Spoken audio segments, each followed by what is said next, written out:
some, get some, bad enough, take some. Hello, welcome to episode 69. Now, I've been waiting a long time to say 69, but now I have nothing clever to say about it. Except it was the year I was born. Great year, the summer 69, Brian Adams. And now we're banging and banging with with Gangrel on episode 69. How you doing today, Raymond? Doing great. You sure? Glad to be back, yeah. You're glad to be back. You know, I'm not glad to be back. Yeah. You texted me that yesterday, and I said, oh, yeah, I got a podcast I got to go to. And, you know, I'm going to tell you, I don't know. I was talking to Ann on the way over. She goes, what are you going to do? I go to the podcast. She goes, oh, you love doing the podcast. I said, no, I don't love doing the podcast. She goes, you do a little bit. And then she goes, you like when I do it with you? And I go, yeah, I like when you do it with me. It gives me some purpose. But other than that, I feel like I'm just rambling on and on and on about nothing. But how are you? All right? Doing great. I want to take, I was looking here, his funeral arrangements. I don't know if you knew him, but he was really great in the South Florida community. He had a great run. You ever heard of Rockin' Randy Rhodes? Not the guitar player, but Rockin' Randy Rhodes, the wrestler. No, I haven't. He's a wrestler. He passed away last week while I was away. He passed away. I think he was only like 3 years older than me, so I'll be 54, 55. He was like 57 years old or something like that. He wasn't very old at all, but heart failure. So my prayers go out to his family, his daughters, and everybody that knew him and all. He was a great guy. So rest in power, Rockin' Randy. That's Randy Hunter. His funeral, he'll have services January 23rd up in Fort Pierce, Florida, and he'll be buried over in Lake Worth at a military cemetery. He's a military guy and everything. So miss you, Randy. One of the nicest guys you ever meet, Rockin' Randy. You never got to see Rockin' Randy? No, never. Oh, he was hot. He was one of the most over guys in the South Florida scene at one time. He wore the bandanas and all that. No, yeah, he was a good dude, man. He was a really nice guy. So I kind of a little choked up about that one. Much you can say about it. You live and you die, unfortunately, and some die early. Only the good die young, so we'll just leave it at that and say he was a good man. So what else we got cooking here today? I mean, big news, Raw 30. I got big news. I wrestled super crazy last week. Oh, I mean, well, yeah. we'll talk about that. Yeah. Bigger than Raw 30. No. Super crazy? Come on. You know what super crazy is? Yeah. Since I've seen you, I think I've had 2 shows, but I was on some other project I can't talk about for a week. But maybe one day I'll talk about it when I figure out if I don't give a shit, so I just decide to talk about it. I don't know. But what did I do? What did I have going on? It was super crazy, but what show did I do before that? Were you around? Were you here? Oh, it was at the Bash at the Brew. CCW show. CCW, both for CCW shows. Bash at the Brew. Who did I wrestle at Bash at the Brew? Spoke about it last episode. Did I? Yep, you did. Well, I just did it. I didn't even tape since then. I did it on a Friday, or did I tape in between? Did I talk about it? Yeah, he wrestled for Impact at one point. Johnny. God, is my memory so bad? Well, I guess it don't matter if I can't remember. Fuck it. But super crazy was fun, man. Kissimmee, packed house. Up in the Orlando area of CCW. They're really gaining momentum. They really got something. They really got some stuff going on. I mean, the Bash of the Brew had their biggest crowd. No, it was important who I wrestled last week. But why am I drawing? Oh, Eddie Torres. Yeah. Remember the guy that went. Remember Jeffrey the Giraffe? I think we talked about it. That's what we talked about when it went viral. He was Jeffrey the Giraffe. But that was a good match with Eddie Torres at Bash of the Brew. And then I guess we covered that. You said because I guess there was a podcast in between that. And but then super crazy this past Friday at Kissimmee, and that was fun. All the years dude, I've been wrestling, and super crazy been wrestling. We never crossed paths in the ring, so it was a hot crowd, of course. First time ever? Any crowd you give alcohol is hot, you know. First time ever, but yeah, it was a good time. It flowed. I put a reel clip up. It did good on reels. You can go check me out on Instagram. What's my Instagram? Gangrel David Heath. Yeah. You can check out Gangrel David Heath, and you can see a clip on the reels where I think we're probably in the comeback mode. It's probably like a 15-minute match or 13-minute match, and that's probably if that was a 15-minute match, that was probably a 13-minute mark. But what we were, but it was a fun match. I had a lot of fun. Forward to it. Then I unfortunately drove up. My Aunt Jean passed away, so I attended a funeral Saturday too, and I'll be or a wake, a viewing. What is it? A celebration of life. You know, where you have all the pictures up and you go. And she was cremated, but then you'll be attending Randy's funeral this Monday. So Yeah. So my Uncle ST, love him. I don't know what he's going to do. He said he spent 50 years with her and never left her side. Never spent the night away from her. That's a long. Can you imagine spending 50 years with somebody, never spending a night away from somebody in 50 years? Yeah. And then they pass away. It's really sad. But, and positive prayers and vibes out to my family, Rock and Randy's family, and everybody. So let's move on to something exciting. So we covered Super Crazy. Boom, voila. That was a good one. Now you're talking about a Raw 30. What's up with a Raw 30? Coming up next week, actually. So that was, so what? That's 30 years of Raw, you're trying to say? Yep. 30 years of Monday Night Raw. Where is that? In Philadelphia? I think yeah, it's going to be in Philly. First Union Arena, or is it called something else now? I'm not sure on the specific name of it. All these arenas change name. What's a crypto arena going to call itself after a while? Oh, you mean the FTX? Yeah. Oh, it's just called the arena now. It's just the arena now? Yeah. All right. Yeah, they took the FTX off. I'm gonna have to call Miro up one day and ask him about all this Bitcoin and crypto and see where he's doing on that. I think I think the only reason Tom Brady's still playing football, and good God, did my Bucks get slaughtered last night by Dallas Cowboy in the playoffs there, wild card. They put a hurting on him, but I think the only thing Brady's still playing is he probably lost all that money in crypto. And his girl left him, so it's never good, right? No, never good. So you gotta keep playing. That's what all right, so we got Raw 30 coming up. That's 30 years of Raw. That's an amazing thing. What are some of the exciting moments that happened in Raw? 1, 2, 3 Kid was made on Raw. It became a household name and had a hell of a career onto Sean Waltman, onto X-Pac and whatnot by that infamous win on on Razor Ramon, where he went up there and went to the top rope, did the backflip, landed chest to chest, hooked the leg, got a 1, 2, 3. The Razor was so kind to do that. That made his career, Sean. 1, 2, 3 or X-Pac. Yeah, that was the start of a great career for him in the long run. He's still doing a lot of brilliant things. He has his podcast. He has doing a lot of things. He's a very smart guy. We used to train together at I've talked about it on here a lot before. We'd stay at this lady's house named Phyllis Lee, sleep on the floor, trying to fight over a blanket, no furniture, not just sleeping on a living room floor, just so we could train to be professional wrestlers. I would drive up there. So I lived down here in South Florida, but that was in Tampa, up on Lois Ave, I believe it was. He's from Florida too. No, he's from Minnesota originally, but he came down here when he was like 14 or 15 to train to be a wrestler or something like that. Yeah, long journey, hard life. Amazing guy. So and I'm so happy for him. So yeah, that was a great Raw moment. What other Raw moments do you have? You have anything written down? I mean, it being live, I wanted to talk about maybe Gangrel versus Edge. That was a good Raw moment. No, when he dove over the top rope and I slammed his head into the ground and he crashed and burned, and I said, "The blood of Gangrel flows through your veins." So it was like the worst promos I ever did. I've done like 3 promos in my life, and it probably ranked to be the worst promos ever in WWE. But make up for it. Well, in my older age, I don't care now. Before, I couldn't figure out. Nobody said, "Hey, just talk in your regular voice. Want some, get some, bad enough, take some," or whatever, or just a little variant or anything. I was over there trying to be like some demonic thing and came across so terrible, so hokey. I hear those. When I hear a promo, if I see something like that pops up when I'm looking at stuff or researching stuff for things, I just try to fast forward. If I do hear it, it makes me just want to go jump right off a bridge. Just like tie a concrete block around my ankles and dive off a bridge. And even after all these years?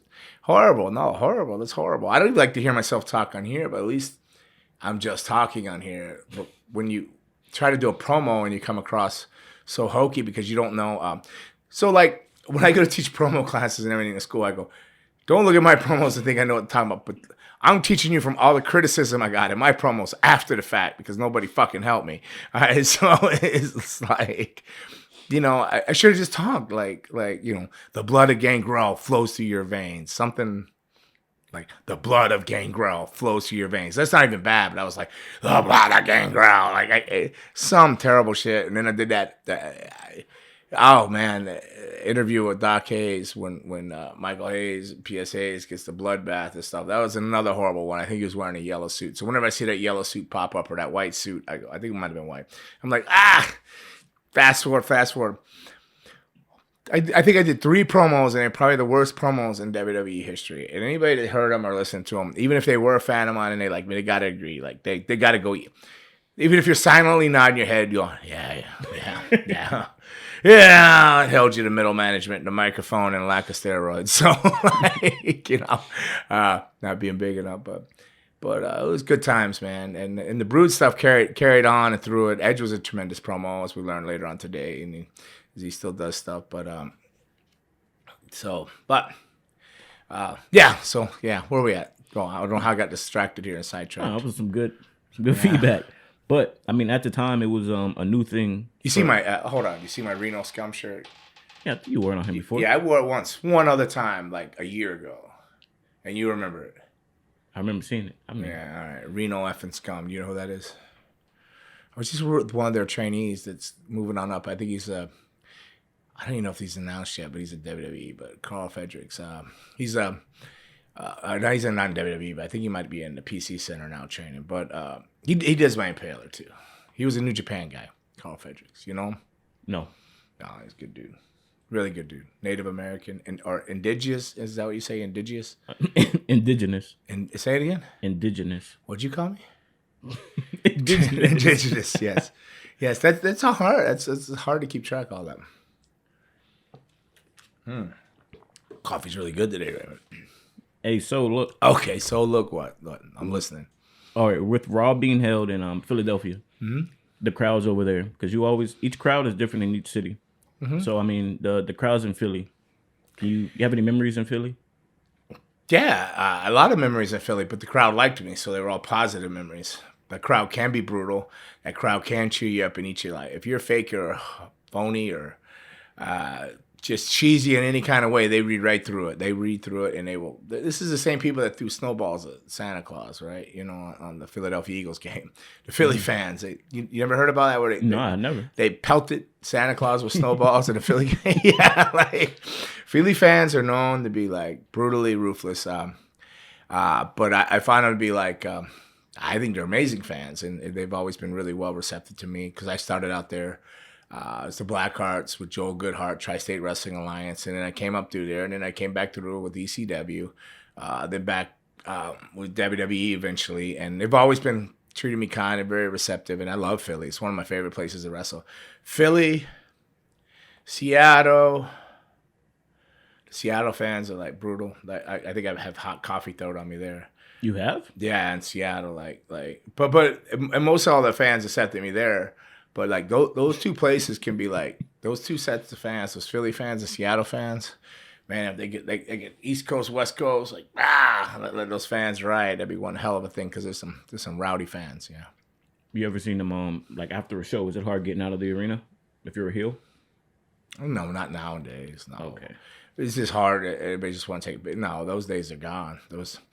Thinking back to the territory days and stuff like that, like.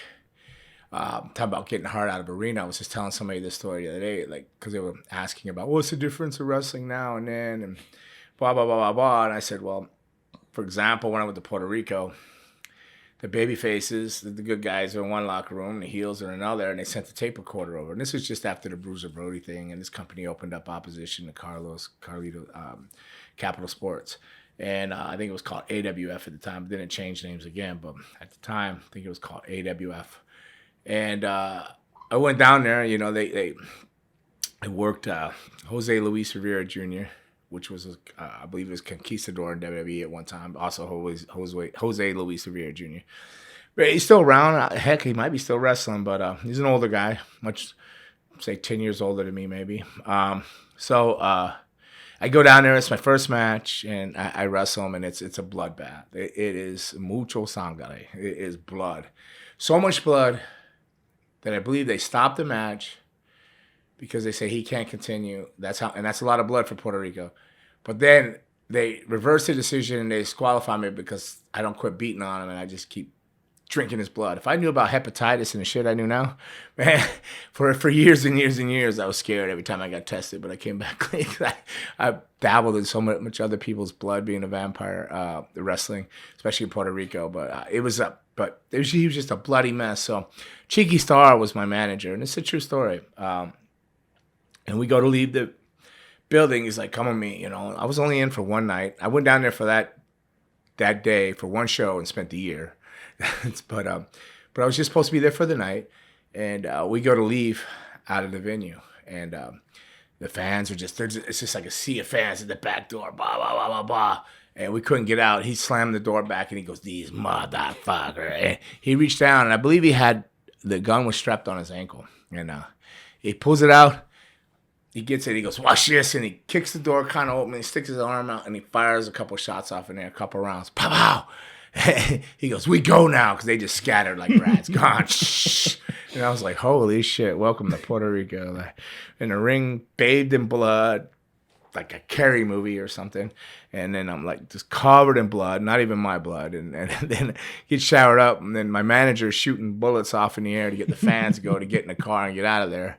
So I was already sketched out because the Bruiser Brody thing happened. This company was opening opposition to that company, so there's like a big rival going on. And I was a lot of energy in the air. And I went down there for that one show and spent the year, though. Some of the most amazing time of my life in Puerto Rico. Love it. Love that place. Love it, love it, love it. So I believe that first episode of Raw was live. Was that something new for wrestling at that time? Like, man, I can't remember, but I just wanted to get the you difference. tell me if it's new or something at that time. But I just wanted to ask you because you've been on both sides. Yeah, but I don't remember anything. I don't pay attention to that stuff. Okay. I'm not like a guy that I should have paid attention. Now, nowadays, I'd be paying attention to stuff like that. Back then, I was just too caught up in wrestling, this and that. But yeah, no, I believe it was new for its thing. In Manhattan Center, I believe, in New York. Was it less? Well, I'm pretty sure I think I know the answer. Was it less stressful recording a taped show versus a live show? You can't really. Taped, live. They're the same to me because they got like that little 3-second thing where they're like masters of switching camera angles. Mm-hmm. But like anything that's taped or filmed or live, it's more stressful because you're being watched. There's all eyes on you. It'll be going back and forth. They'll see that thing a million times, and it's out there for the world always. Especially if it's live, it's out there. But they do have a delay, and they can fix things. A live event and whatnot, yeah, that's less stressful because you just go out there and you have fun and you wrestle. Some of the matches will be like 15 minutes, where TV's a 5-minute marathon of like high spots trying to jam a story in and everything. But if you mess up big. And then for instance, if your feet hit the floor and it was a battle royal and you weren't supposed to go out, you mess the whole storyline up while they're filming live. That's a really hard thing to cover up. If it was a live event, you could just move on and laugh it off and switch things around on the audible. But live is definitely much stressful and much harder. Just and because all eyes are on you, you can't hide nothing. It's there. Everything's on film. Film's forever. So I mean, since we're talking about the first few episodes of Raw and we're back there, I want to talk about WWF Breakdown of 1998. I don't know if you can remember that night, but I just want to quickly go over the card for that night. It was an In Your House pay-per-view. So you had Vader versus Bradshaw. That's JBL. You had Edge versus Owen Hart. Droz versus Mark Merrow. Draws. Sorry. Draws. Too Much versus the JOB Squad. Job Squad. You had D'Lo Brown versus Gangrel. Dustin Runnels versus Val Venus. DX versus Jeff Jarrett and Southern Justice. And then we had a number one. Southern Justice was the Godwins. The Godwins? What is? Yeah. When they wore suits, I think. And then we had a number one contenders match. Dennis Knight and go on. Number one contender. Go on. Oh yeah, for the WWF Championship title. So it was a steel cage match. So it was Ken Shamrock versus The Rock versus Mankind. And then the main event for the WWF Championship was Stone Cold versus The Undertaker and Kane in a triple threat. So there's a lot of people on the show, huh? It was a pay-per-view, though. Big pay-per-view, yeah. It was actually in Canada. Yes. So it was Ontario, Canada, 98. So remember anything from that? Yeah, I remember things. I could go back and look on video. You can see where I tore I blew my shoulder out and tore my pec that night. Now, when I talk about my shoulder out, like it popped out, like my arms back here. I got clotheslined or something over the top. Oh no, Mark Henry pulled the top rope. And what happened is when I hit the rope, Mark Henry's so strong, he pulled the top rope. And when he pulled the top rope, he pulled it down and held it the whole time. And my arm was trapped in between the two ropes. So when he pulled the rope, I was hitting the rope, and as he pulled it down, and as I was going over, my arm stayed stuck into the two ropes. And then as I rotated over, my feet coming up over my head to go over the top rope backwards, my arm's still stuck in there. So I rotated out, so it popped my shoulder out behind me, and I landed, and then I couldn't hardly move that arm. And I knew something was wrong. I wasn't quite sure, but I also felt something in my chest, and I was like, oh. And I had to finish that match, and run an angle with Mark Henry and D'Lo after that, spraying some blood in the eyes and doing an impaler with my shoulder dislocated out. And I remember going to the back, and Mark Henry came in with me, and he's like, "You all right? All right?" And to this day, I don't know whether it's his fault or mine, because my arm was in there, but I've done it a million times, and I never had anything. But when he pulled that rope and he held it down, I think my arm stayed in there. And there was this guy named Francois there, was like this little French dude or something, Shinsitsu guy, or however you say that. He could ninja spot you with his thumbs and stuff and tap you out. But he goes, "Okay, breathe, baby," and then go, bow. He pops that shoulder back in, like forward. And I remember looking at Mark Henry, and he looked like kind of a gray white, because it was just such a sickening sound. And I was just like, oh, it felt good. And then I kept going. I said, he goes, "I think you'll be good." I said, and I'm like, I said, "I feel something in my chest, though." And I said, "It doesn't feel right." And I tried to explain to him, I feel like a band or something. I feel like something in my chest. And he said, "No, it's just swelling from the shoulder. That's just, a pretty serious injury." I said, "Okay." So whatever, I listened to him. And before I crossed the border in Detroit, so it was in Canada, I drove there down to Detroit. I drove. Yeah. I got out of the car, crossing the border. We got into Detroit, and I got in the hotel room. I looked, and I was just black down my arm and down my side, because I had torn my pec. So I have a big divot across here now. So I had a torn pec. So on top of my shoulder getting popped out and dislocated back there, I tore my right pec. And, I didn't know what to do, because I didn't want to say anything, because I just started getting a push and everything as Gangrel. There was no Brood yet. And so I sucked it up. I vampired up, or cowboyed up, or manned up, or whatever you want to call it. I worked live Raw that night, that Monday night. That pay-per-view was on a Sunday. I worked a live Raw, I think, against Val Venus. I just did a lot of kicking, and was actually throwing left-handed punches and stuff, because I really couldn't lift my arm anymore on that side. So I never told anybody. I just continued and worked on. I had the white shirt hiding it. I had the white fluffy shirt hiding things. But I don't want to be a pirate, the white shirt. Later, years later, I remember Triple H came to me and JR, and they said, it was actually Shane. I'm sorry. It was Shane McMahon that came and said, it was Shane. And said, "Hey, times have changed. You got to let us know when you're hurt. We knew you were hurt that time. You didn't say anything. You just worked through that. And these cowboy days are done. You got to start letting people know." So then one time, well, I broke my neck, I guess. But I was gonna say, one time I let them know I was hurt. They let me go. Yeah. So, but that's what I remember about that night. Yeah. So I still, every time I look in the mirror in the morning, I remember that night. But just to put everything into perspective, that was 1 month before the Brood debuted. You guys debuted the following month in October. Right. So if I would have told them I was hurt and I got sent home, that probably would have never been, that would have been the end of the Gangrel character, and there wouldn't have been any Brood. Yep. So it's a good thing I sucked it up and stuck it out. And so I'm grateful for that.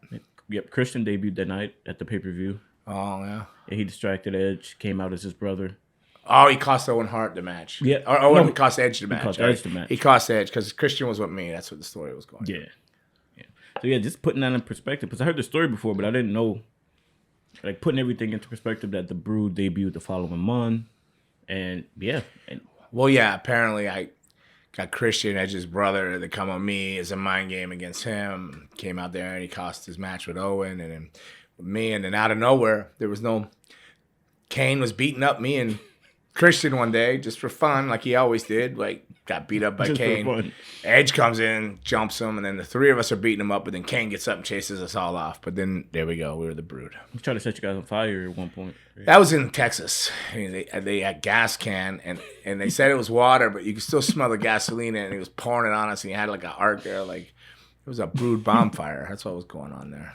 A month from then, were you still suffering effects from the torn pec? Do what now? The month from the incident when the Brood started, did you? A month? A month? Of course I was. I'm still suffering from it now sometimes. Really? Sometimes, yeah. And the shoulder injury too, yeah. I mean, this is my bad shoulder. Now this is my good shoulder, but this was the bad shoulder. This was the good shoulder, and I overworked this shoulder all the time. Now this is the bad shoulder. But no, yeah, a month. I'd say even...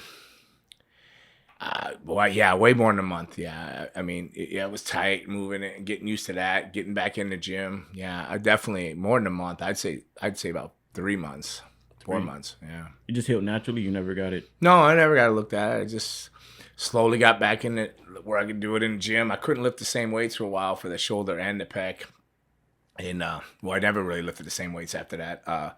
But yeah, I struggled with that. I rehabbed it myself. Probably did it the wrong way. Who knows? But just mowed it on, kept on keeping on. All right. Yeah. So big news. I already know you've heard it. Stephanie McMahon, she's her resigning from the WWE. Oh, that's not good. But I don't think it's time for her to retire. Be home with the kids. Who, Stephanie? Yeah. Didn't she have leave an absence already? Yeah. And then she came back when Vince McMahon got in all that heat and got pushed out, right? Mm-hmm. And she came back. Now he's back, so she goes, but it's not a leave of absence this time? Yeah, this time she's retired? Yeah. I'm resigned. I guess this is like the first time she hasn't been officially with the WWE. Okay. Well, good for her if that's what she wants to do. It's kind of strange. Seems weird. Makes you wonder what's coming up next, what's going to go on or happen. But hey, it's more smoke to the fire. So more mystery more mystery. So who knows, really, see where that goes. Does seem kind of kabuki-ish, kind of weird that she would retire, but maybe, I don't know, maybe she didn't like where it's going. I mean, she definitely knows more than we know. So you don't. Maybe she was planning to retire when she took the leave of absence, but she was. I don't know. I'm not a mind reader. Am I in the mind of Stephanie McMahon? Do I even gonna speculate? I can't even speculate. I don't know what she's thinking. Like, I could look as an outsider and go, like everybody else is probably doing, going, oh, she knows something we don't know. Something bad's coming, so she wants to get out of there so she doesn't get any dirt on her, or getting a bad reputation for whatever it is they're getting ready to do, or all these rumors of Saudi Arabia and all. It takes forever to sell a company. So who knows who they're gonna sell it to? I just find it very strange, but maybe she just had enough. I mean, it's don't like she needs money or anything. She still owns a shares, right? So yeah. It's not like if it was to sell, she makes money. I mean, her husband's still there working. I mean, she's a great girl, great lady. Nothing but great experiences around her. Consider her a good friend at one time when I was there, when I spent the time around her. Very smart. Yeah, very easy to talk to, very, very kind. Yeah, so who knows? I don't know. Whatever it is, I wish her the best on her journey. I mean, she has kids and all. Maybe she wants to be with her kids and stuff, Yeah. I mean, it's hard to say. I'm not in her mind, so it's hard to, I can't tell you what she's thinking or why she did anything, Anybody that tries to say they know things, they don't. They're just looking at situations and going, oh, boy, she retired. She'd never done that before. Shit's getting ready to hit the fan or something. I mean, that's all you can do. They're just speculating. But who knows what she's really thinking? Maybe she just had enough. Maybe she said, flip it. I'm going to go home and take care of my kids and be a great mom and enjoy life a little bit. Not like she's hurting for money or anything. When I was going through her career, I wasn't aware that she held this many positions within the WWE. Yeah, she's always been there. It said she was an accountant at one point. She was in charge of creative design, television production. She became the head writer in 2000. She was promoted to EVP in 2007. 2013, she became the chief brand officer and chairwoman and then co-CEO. So at your time, when you were there, what job, do you even remember what job she held at the time? Or was she just like Stephanie McMahon? Dude, she's just definitely a really nice lady. I don't know, like a nice girl, young lady, young woman. No, I'm sure she did something in the office. I was there in 98, 99. I mean, seems like she would come to me about creative stuff sometimes, but I don't know if that's what she was doing then or not. I had no idea. Again, I told you, like I said earlier, that I didn't pay attention to anything like that, which I wish I would have. Shoulda, coulda, woulda, but it didn't. I didn't, and it is what it is. Like, but now, if I had the mindset I have now, where got all my excuse me, I don't know if I have all my wits about me, but I'm definitely not out in the ozone layer. My head fogged up with busted bones and broken homes and hearts and everything else from love affair. You know, like loves and drugs and rock and roll. The whole attitude. If I had my mindset now in the way I look at things, it would have been much more successful back then. But back then, I just really wasn't paying attention and stuff like that, which I should have and wished I would have. But like I said, shoulda, coulda, woulda. What makes you a great coach, mentor? What makes you? Yeah, I suppose.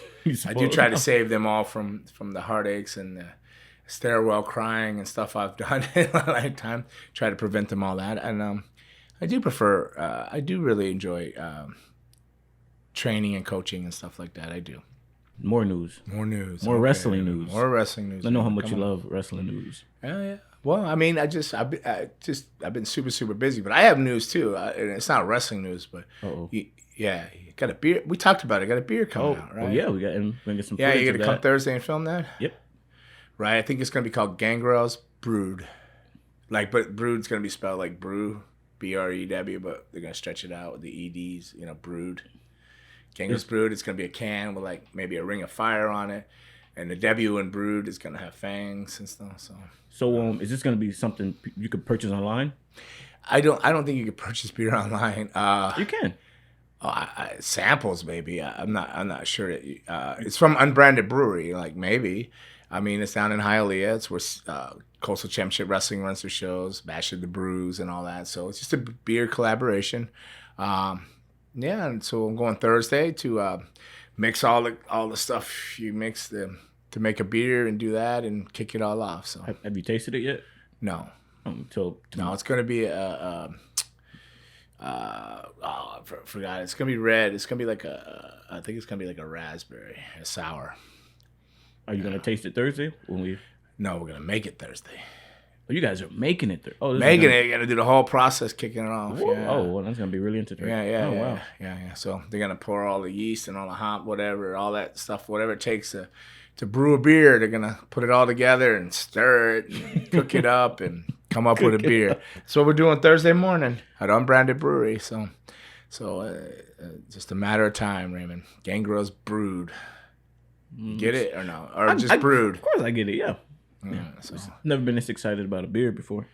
I hardly drink anymore, but I'm looking forward to it too. So, but I mean, it's gonna be a sour. I'm looking forward to it. So the Royal Rumble. What about the Royal Rumble? It's in Texas. It's a stadium. It's gonna be a big event, a big night. Mm-hmm. So far, the matches announced for this pay-per-view: it's Kevin Owens versus Roman Reigns for the undisputed WWE Universal title. We got Alexa Bliss versus Bianca Belair for the Raw Women's title. Got Bray Wyatt versus LA Knight in a pitch black match. How's that work? How's a pitch black match? No clue. It's kind of. I feel like it's gonna be a hit and miss. Now, how did LA Knight end up in the mix with Bray Wyatt? I missed a lot of wrestling. Can you explain that to me? So when Bray Wyatt first debuted, he was announcing how he changed. He was a changed person. Mm-hmm. So LA Knight was basically doing what Kane did to The Undertaker. When he came, he was basically poking at him. I thought LA Knight was in NXT. No, he's in SmackDown now. He's in SmackDown. So when did he move up to SmackDown? I think after Triple H took over. Oh, so he was just LA Knight on SmackDown? Yeah. Just poking at Bray Wyatt, trying to get him out of his character. So, I guess Bray Wyatt just had enough of him poking at him. So Bray Wyatt's like normal now? Yeah, he's trying to say he changed. He's slapping Bray Wyatt. Ah, some bullshit. Bray Wyatt forgave him for the first slap. Slapped him again. He wasn't so forgiving for the second slap. So, I mean, I guess he's just trying to, bring the Fiend back. Okay. And who's his Uncle Howdy? Is he there too? He's Who's been on that? Raw and SmackDown, but now it looks like he's more into Alexa Bliss. He's been popping up at all her matches. I'm sure it's all going to come together. It must be some kind of. But for that match, I did want to actually. But what is the Pitch Black match? It's new. Is it new or is it? The only thing new is what's been forgotten. But people are speculating it's going to be a match in the dark. So how do the fans see it? How do we see it? I don't know. But or are they going to put no hoods on the head? That'd be a blacked out, right? I'm blindfold match or something. No, I don't know. I don't know. What I did want to ask you is, like, this is obviously like a gimmicky match. Does this hurt Bray Wyatt, like being tied to so many gimmicky like matches? Like, I think a lot.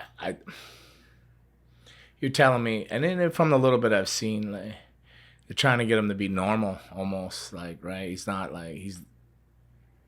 the Fiend, right? He's Bray Wyatt, and I'm a Rotundo, and I'm a wrestler. That's the stuff I saw him leaning towards. Yeah. No. Depends upon where they go with it and how long they stretch it out. Like, yeah, I think it's really a slippery slope. It's shaky and it could go the wrong way. But if it's done right, it could be a great thing too.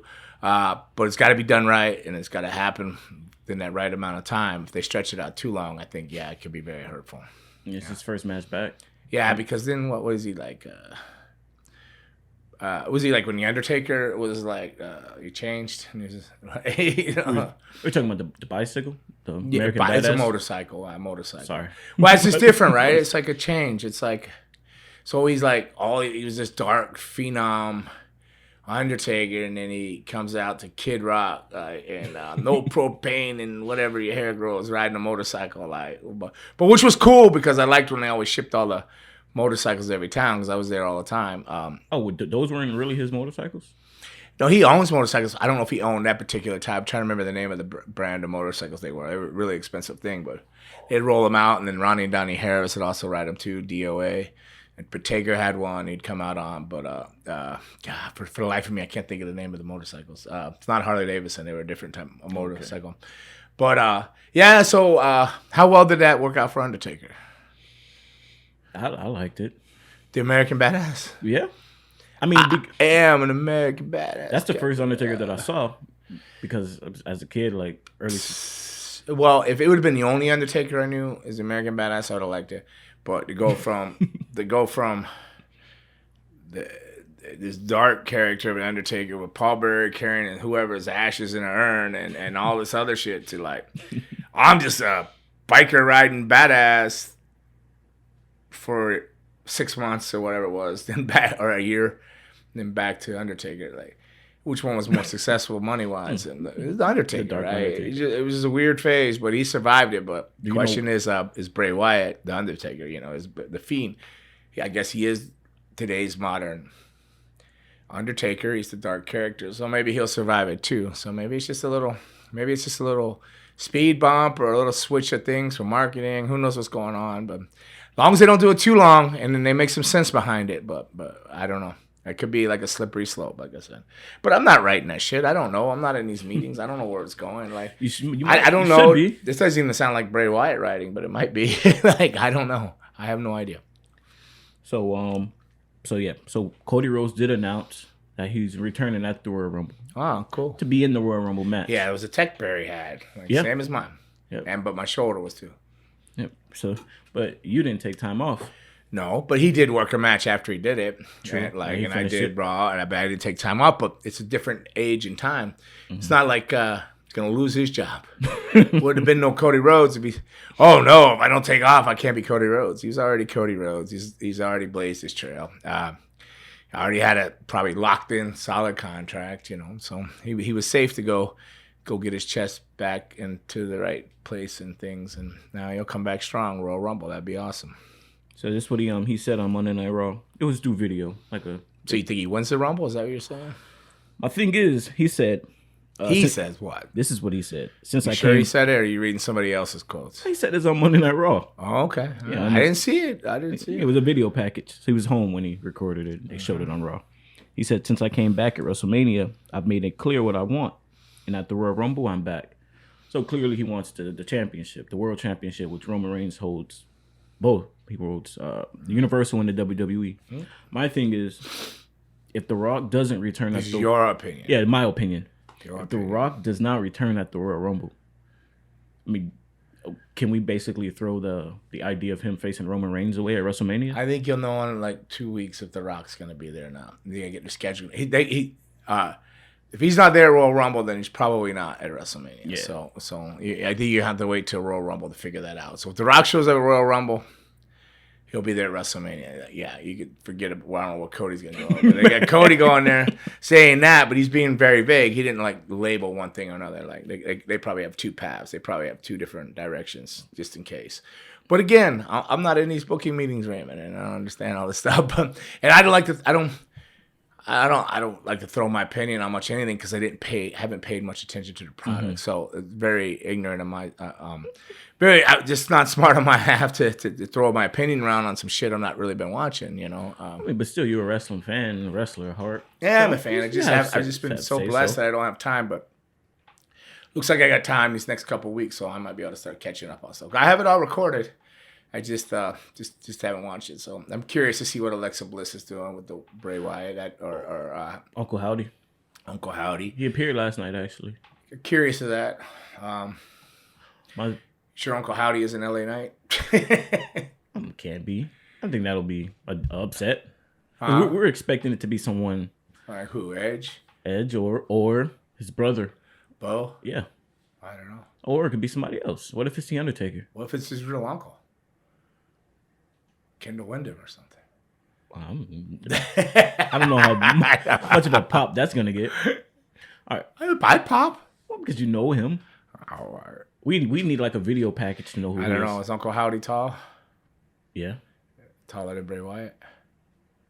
a little. Hey, a lot of people are taller than Bray Wyatt. What? I don't know. Yeah, maybe. I don't know. I don't know who it is. I don't know. I mean, but you did mention Edge. Like, I don't see a WrestleMania this year without Edge. So I'm just wondering when he's gonna pop back out, and that's who. Heel, babyface, Judgment Day, Maybe he's just enjoying some family time. or the Undertaker as you. I should have been, but they screwed all that Hey, up. the Undertaker's Yeah. returning next week, by the way. He should. He is? Raw 30. I'm saying he's there. Oh, he's going to roll his eyes back and all that stuff. He may take over the Roll show. some time back, too. Yeah. Nah, Undertaker, I mean, that's your dude. I mean, Undertaker's the Undertaker. You hear me saying I much prefer Undertaker over the American Badass, even though I like motorcycles, bandanas, and bikers, and God knows I love my Mayans and Sons of Anarchies and all those kind of movies. But the Undertaker's the Undertaker. I like them better as the Undertaker. But yeah, I guess you can't really have a Raw 30 without some kind of appearance of the Undertaker and Vince McMahon, and I'm sure Vince will pop back up on that. Or I've seen some rumors that he's trying to come back to TV. maybe. I mean, Behind the scenes. hey, you guys think he doesn't know what's going on, but he was smart enough to take the board back over and get back in there. That happened quick. You could say that people think he isn't relevant, or knows what's going on, but he clearly knows what's going on. Like, can't count that dude out, so I wouldn't doubt that you wouldn't see him on a Raw 30. Why not? I mean, I don't think the fans are gonna hold it against them or anything. I don't think they care what a corporate company do. I don't even know if they know the fans that go to the shows. Like, their kids and their dads are bringing their daughters and sons to cheer on the Baileys and the Alexa Blisses and the Bianca Belairs and all the smiling, happy people. And like, I don't even think. I didn't. If as a fan, I wouldn't even want to know all that stuff.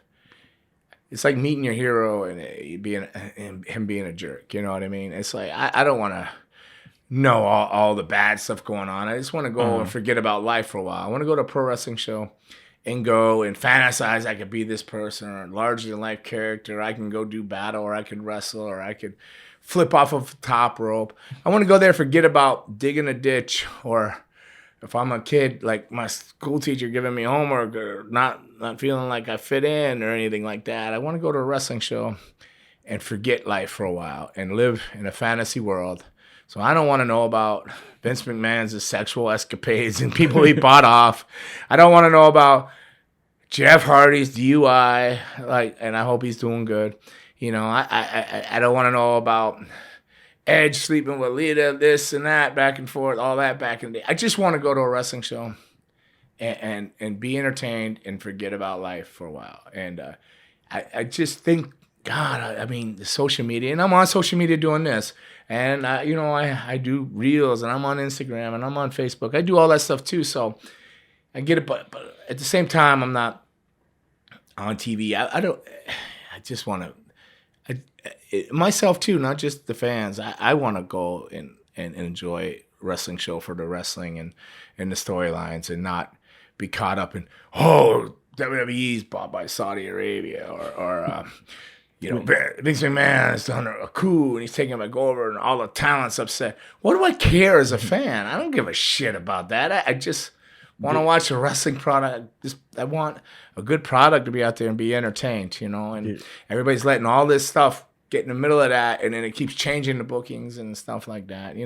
I'm not I would be lying if I didn't say I was excited when Hunter took over and I was looking, but that's because as a fan I was looking for better storylines. But I didn't need to know all the drama to get to that point. I just needed to know this wrestling got better all of a sudden.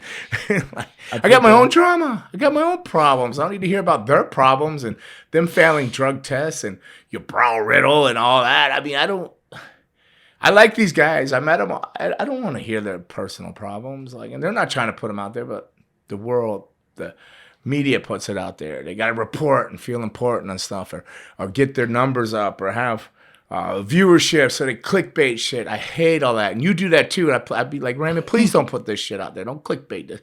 Make it look like one thing, and you get on there, and this is like a totally other story. Like it's not even bad. It's so frustrating and aggravating. And I got a headache now. I got the brain pain. I have a brain pain. Oh, I just want to go forget about life for a while. I want to come in here and talk about this crap either. So can't I just go watch wrestling and forget about things and enjoy the athleticism and the cheer the good guy and boo the bad guy and spill a little popcorn and beer on me and maybe get mustard on my shirt and be like, damn, my biggest worry is I got mustard on my shirt. Come on, man. You can still do that. No, you're not. People like you and the rest of the media are ruining it for me. They want to report everything and then talk about everything. No, I can't enjoy wrestling anymore. It's probably why I don't like it anymore, because it's so exposed and overexposed. And there's a lot of wrestling on. That's hard to pick which wrestling to watch. I don't even know. If I had to pick a company, it'd be so hard to pick a company right now. At one point, you were putting over MLW. I did like MLW, but I haven't seen it. Have you seen it on? I don't even know how they've changed things around.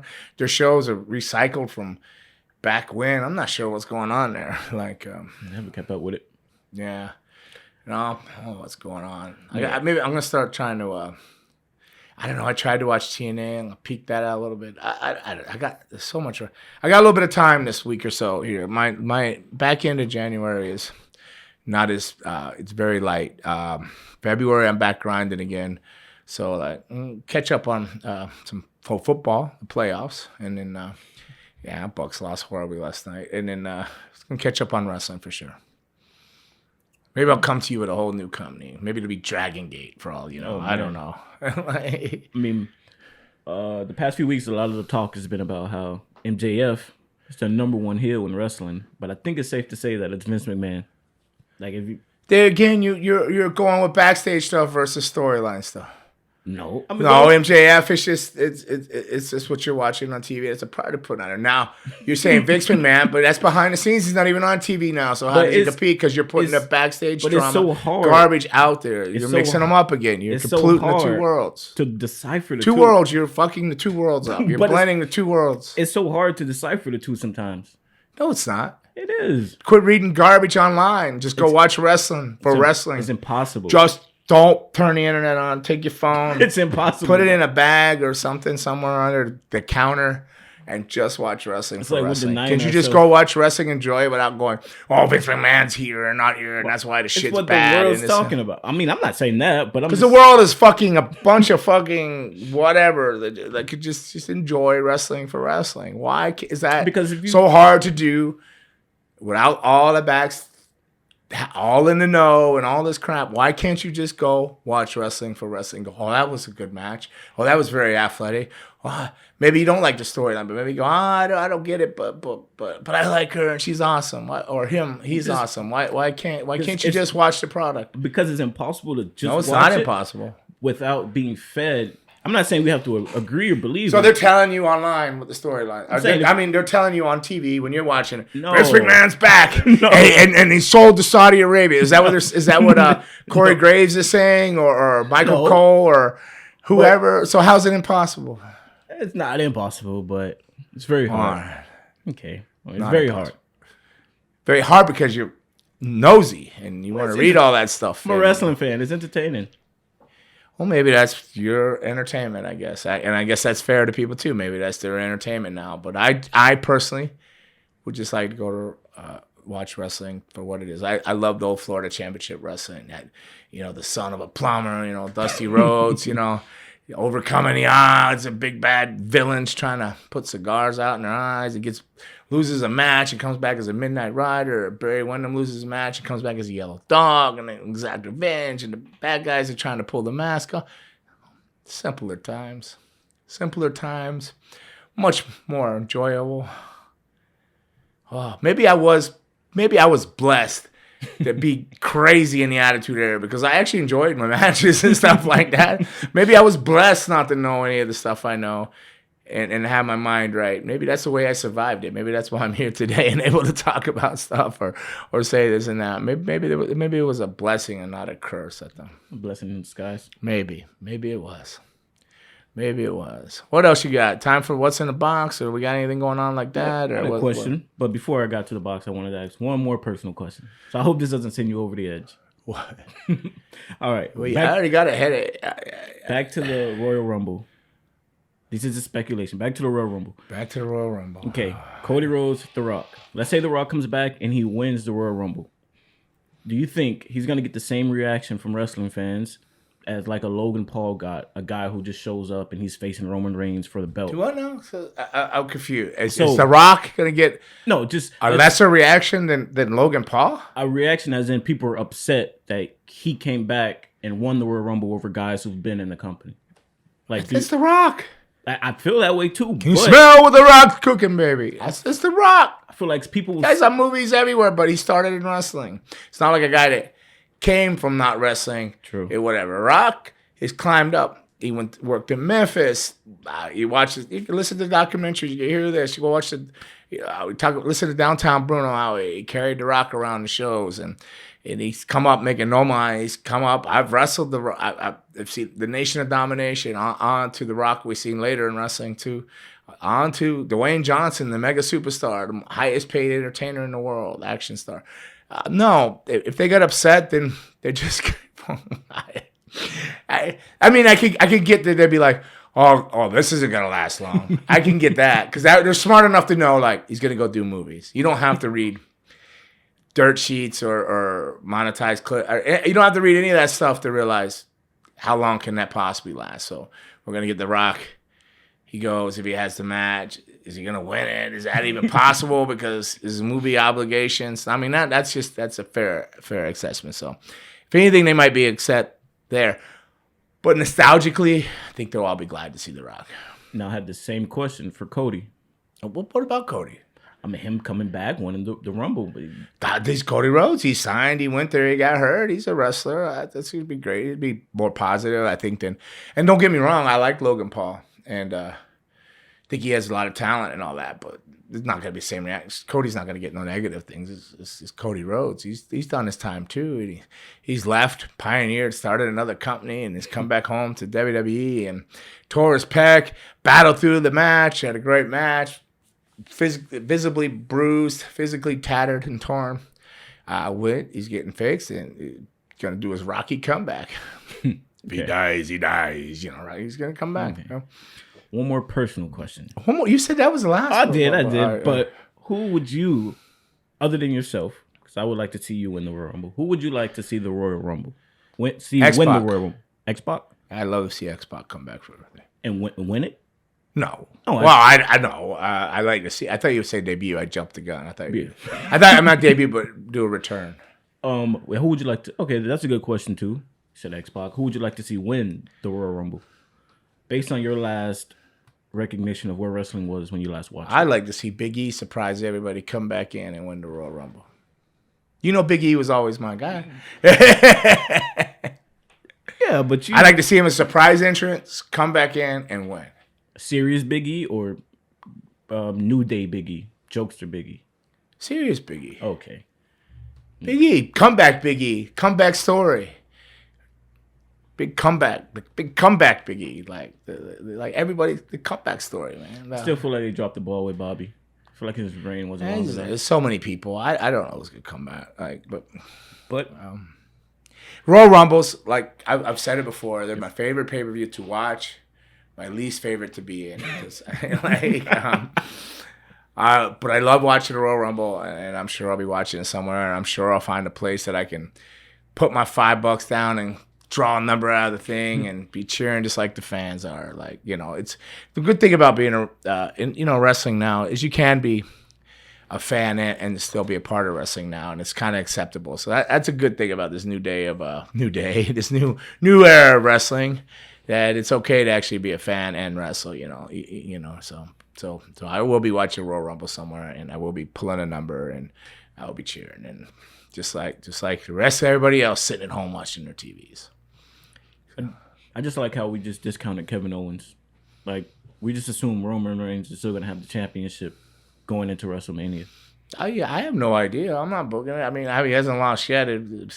I don't know where they're gonna go and how they're gonna go, and if it ended up Roman Reigns and I don't know what they would possibly flip and do, because that I would like to see that, just to see how they booked it out, like where they go with it. So very interesting times. On your behalf, a lot of rumors and backstage stuff, which is interesting too, despite me saying that I don't really want to know about it. I just want to go watch wrestling, which I do, and I do mean that. But it's very curious times. Some would say it's scary times. Some would say curious. Some would say exciting. I don't know. So to each their own, to their loop-de-loops and their hoop-de-hoops and the roller coaster of life called pro wrestling. Good luck on that damn journey, all of you. I guess it's time for Pandora's box. All right, man. More questions. It seems like this whole thing's been questions today. I gotta. Well, we got enough time for one question. So, okay, all right. Let's go. One question. Send off question. Send off question. All right. I had to take my shoes off for this. So, Gangrel, doing your time in the WWE. Who asked this? Alex Mark. Alex Mark. With two X's. Okay. Alex Mark, what's up, dude? All right. So, Gangrel, during my time in WWE, what? Can you remember a wrestler that was infamous for not wanting to put guys over, and how was this looked at by your peers? Guy infamous for not wanting to put guys over. I don't know. I didn't pay attention to any of that stuff, to be honest. I'm sure there was people that didn't want to put people over. Tiger Ali had some issues with stuff. I'm not sure if it was how he was used or putting people over, but he got a bloodbath from us, so he did that. So he must have been game. I don't know. I couldn't tell you anybody that was infamous like that. The Attitude Era wasn't a whole lot of egos. There was egos, but like I don't know. It mattered that way. At least I wasn't paying attention to that.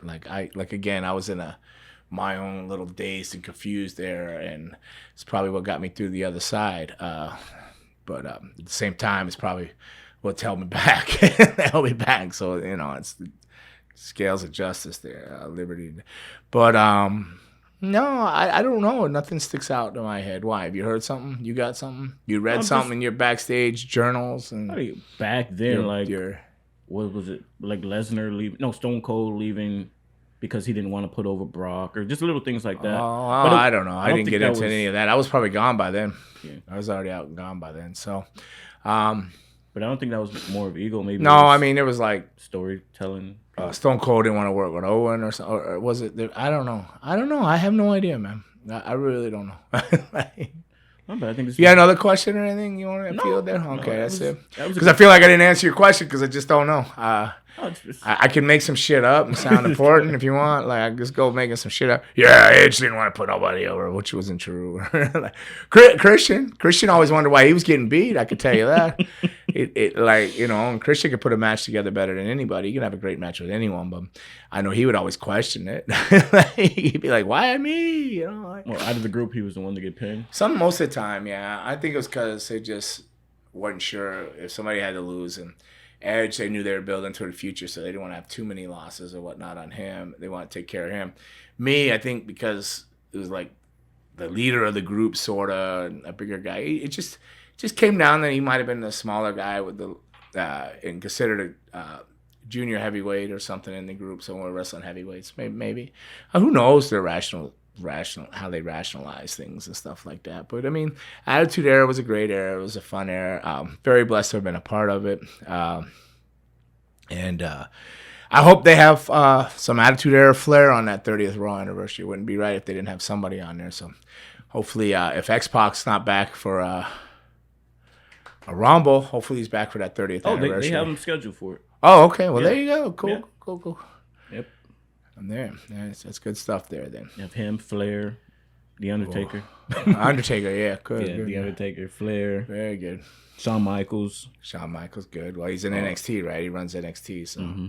Ron Simmons, Damn. Ron. Jerry Lawler, Ron's a good guy. Ron's acolytes are a big part of it. Lawler, of course, he's always there. Teddy Long, Theodore Long, there you go. Teddy, that's good. Bella Twins. All right, well, that's one. I mean, I said Attitude Era, though. Yes. All right. So, covered a lot of things. Covered it. I don't know shit about wrestling or watch stuff. And I don't want my fantasy world messed up. I just want to watch it, enjoy it, and enjoy the storylines and the characters. But that's me. But Raymond, thank you. It was episode 69 of Fang and the Bang with Gangrel. Want some? Get some. Bad enough? Take some. There you go. Keep banging and bang.